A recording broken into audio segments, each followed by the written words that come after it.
تلنگانہ کے جگتیال کے سرکاری ہاسپٹل میں غیر انسانی واقعہ پیش آیا۔ شوہر کے علاج کے لیے آئی ضعیف خاتون کے شوہر کے بستر پر لیٹنے پر ہاسپٹل کے عملے نے ضعیف خاتون کو ویل چیئر پر بٹھا کر ہاسپٹل سے باہر نکال دیا۔ ضلع کے راگھوا پٹنم گاؤں سے تعلق رکھنے والے ضعیف شخص راجا نرسو کو صحت کی خرابی پر اس کی ضعیف بیوی ملبہ نے جگتیال کے سرکاری ہاسپٹل میں داخل کروایا۔ ضعیف خاتون کے ہاتھ میں فریکچر تھا، اس کے ہاتھ پر پٹی بندھی ہوئی تھی۔ اس کے باوجود ہاسپٹل میں اپنے شوہر کی تیمارداری کر رہی تھی۔ اس دوران بلڈ پریشر کے باعث کمزوری محسوس کرتے ہوئے ملبہ اپنے شوہر کے لیے مختص بیڈ پر لیٹ گئیں۔ یہ دیکھ کر ہاسپٹل کے عملے نے اعتراض کیا کہ یہ بیڈ صرف مریض کے لیے مختص ہیں۔ ہاسپٹل کے عملے نے پریشان حال ملبہ کو ویل چیئر پر ہاسپٹل کے باہر لے جا کر چھوڑ دیا۔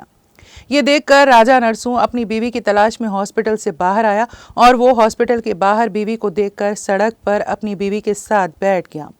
ضعیف جوڑے کی یہ حالت دیکھ کر مقامی افراد نے پولیس کو اطلاع دی۔ پولیس نے فوری کارروائی کرتے ہوئے دونوں کو دوبارہ ہاسپٹل میں داخل کروایا۔